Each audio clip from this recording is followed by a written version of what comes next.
Hello, I'm Jenae Green with C-SPAN, and I'm incredibly excited to be here today with Richardson, our 2022 StudentCam winner for his video, Earth with No Energy. Cole, congratulations and thank you for having me today. Jenae. I'm doing great.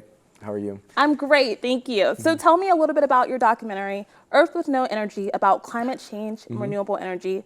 What was that process like? Well, essentially, when I first saw the competition, I wanted to hit on something I was passionate about. I didn't want to just do a regular documentary, so I thought about renewable energy. It's a very good topic, but it's also controversial compared on where you are geographically, where you stand politically, and I wanted to cover all sides of it because oftentimes it's either covered one way or the other, and I wanted in one film to cover it all in one. So it was really about what the future of our Earth will be depending on the current condition of our climate right now. And you did a wonderful job showing that. Thank you. Now, my favorite part about your interview is you really went back and forth between the two arguments, you know, people that are for it, people that are against it. What was it like getting interviews? You had some big names in there, so tell me what it was like. In this documentary, I wanted to kind of level the playing ground, and essentially, I find oftentimes right now the easier approach is to find somebody who is for renewable sources. And so to level that playing field, I actually wanted to get a student. I didn't want to get a professional who does research, who is active, but I didn't want to get somebody who was, you know, like a big name. I wanted to, and then I got a professor for the against. And one of our professors here at Northwest High School, I got him, and when I was looking for an against on this thing, I didn't want somebody who was kind of just like, it's wrong because it's wrong. I wanted somebody who actually knew what they were talking about, who actually had some evidence to support that.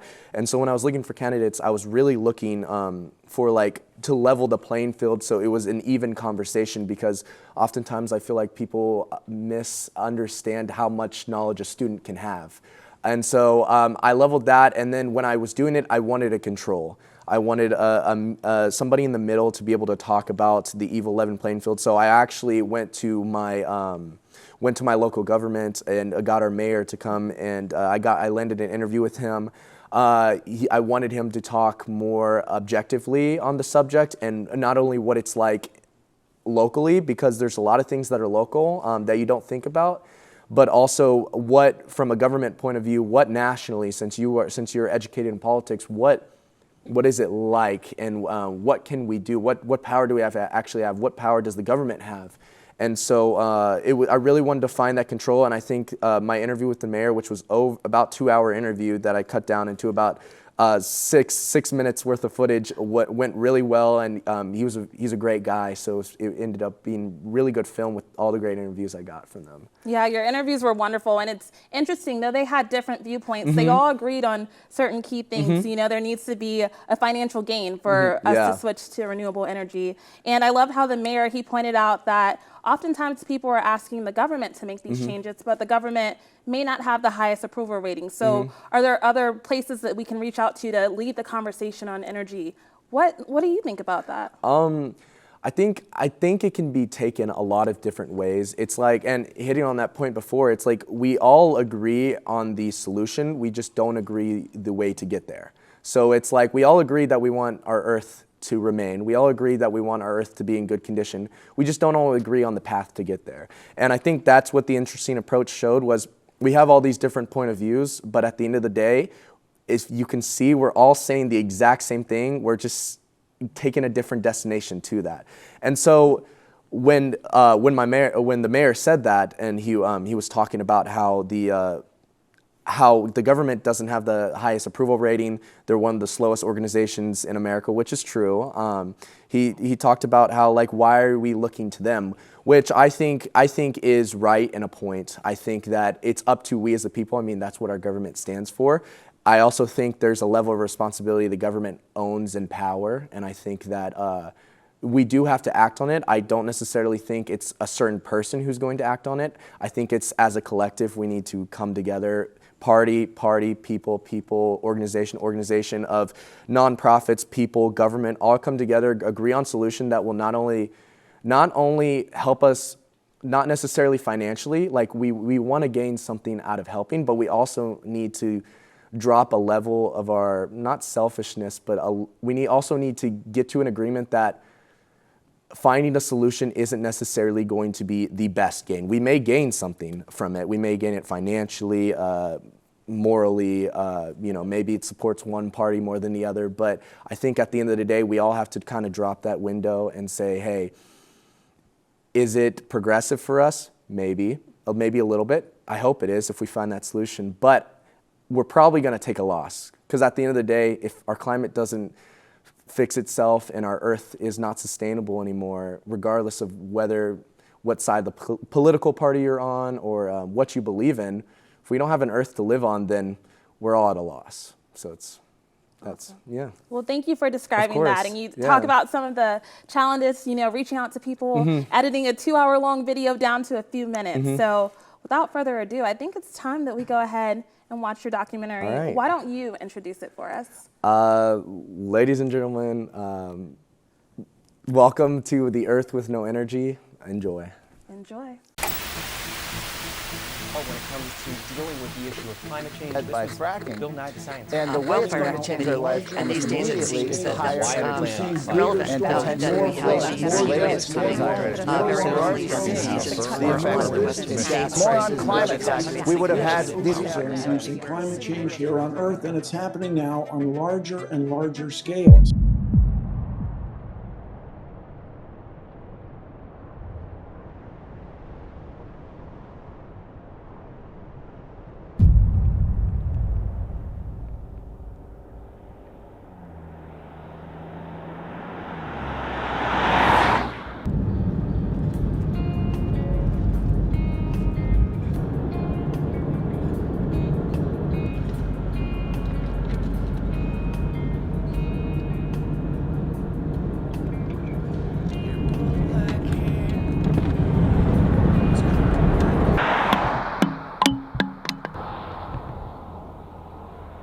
I think the biggest problem with climate change and dealing with it is how companies deal with the climate. And typically, we can see that global carbon emissions is primarily due to companies.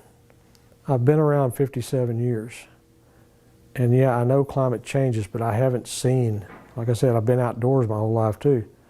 Every summer it's hot, every winter it's cold. Some summers are hotter than others, some winters are colder than others. And you can collect all that data and you can come up pretty much with any answer you want to. We need an incentive for these companies to switch to green energy to reduce their carbon footprints. Fuel companies hire vast amounts of people who have been trained to do the jobs they're doing.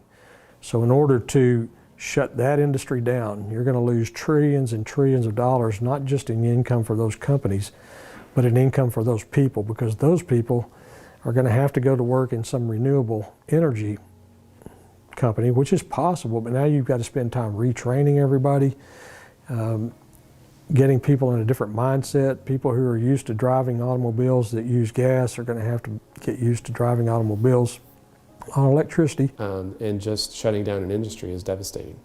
The communities, the cities are up there that are dependent on it. I mean, it is a very serious thing in West Virginia and Western Colorado and a few other places. It's not, you don't, as a policy-making decision, you have to take multiple things into consideration. And climate change is only one of many very serious considerations when you're making policy impacting people's lives.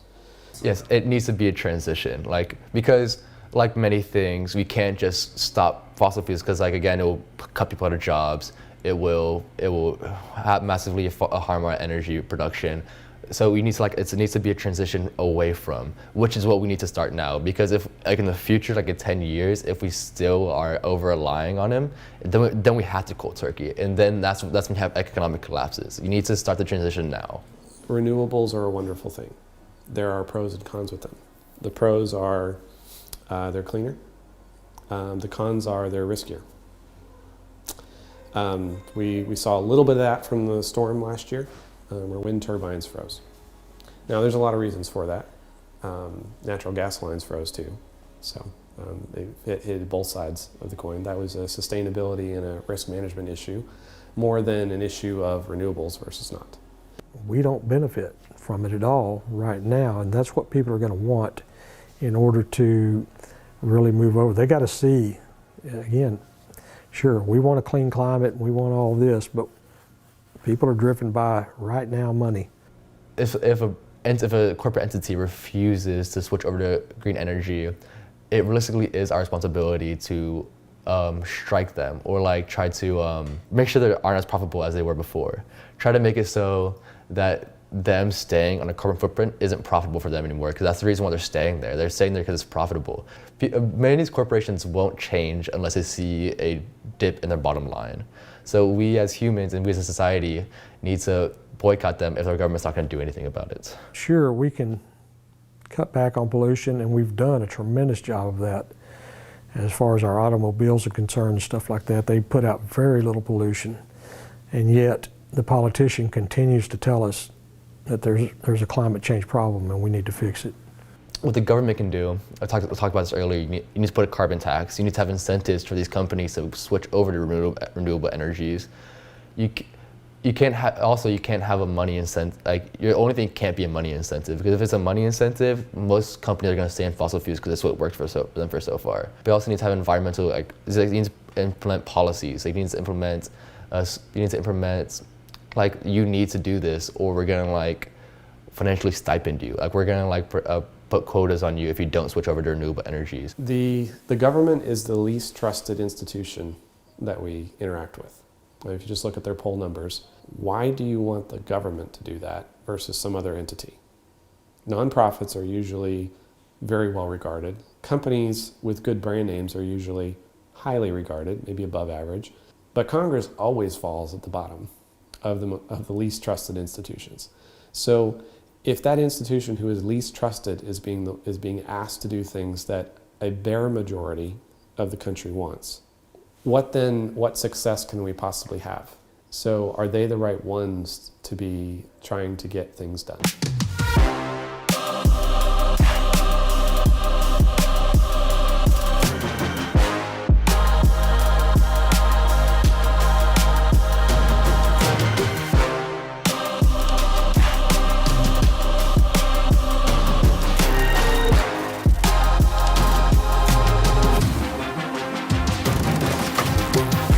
As you can see, he did a phenomenal job on that video. So really quickly, I'm just curious, what was your favorite part of the entire process?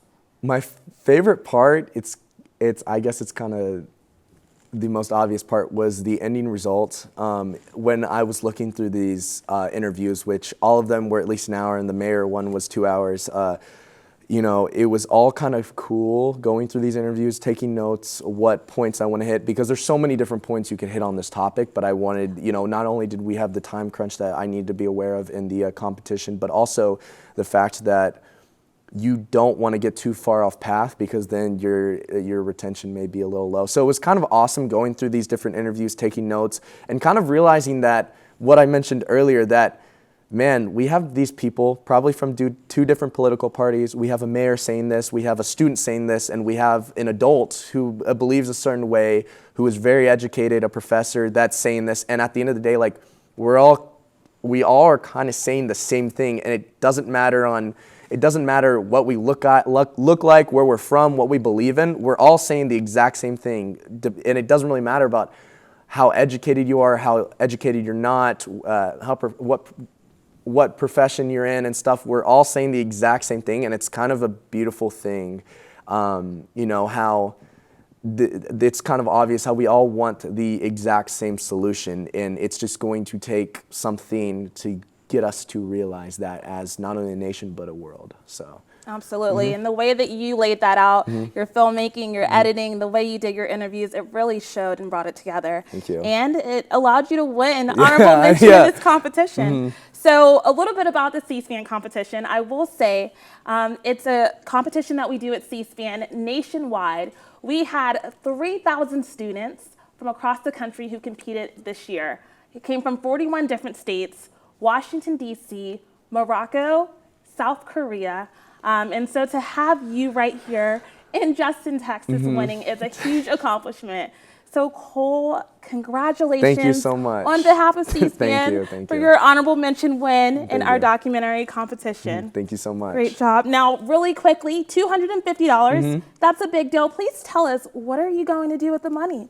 I'm a big believer in whatever you make doing what you love, put it back into what you make doing your love. I mean, I could make a film that I'm proud of with a 1950s film camera if I wanted to, and I think anybody can. I think that's the point with technology we have and the fact that you can buy a camera for so cheap, you can tell whatever story you want.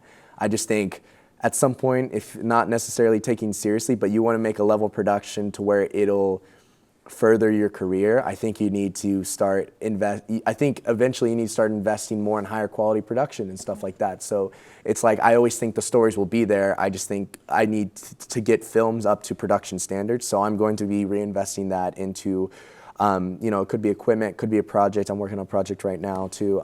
It could be in that in order to make that film look industry standards, and not just standards, maybe above too, and reinvest it in the craft. I mean, I'm not going to use that money I'm going to use that money for something I love, and this is what I love, so.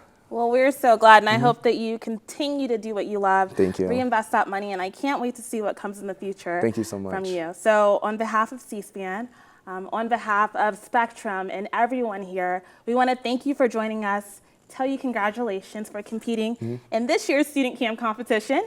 So I'll hand this to you. Thank you so much. And I look forward to seeing all that comes from you in the future. Thank you so much. Congratulations, Jenae. and thank you everyone for tuning in. We hope to be back next year to celebrate another StudentCam winner, and we'll see you then.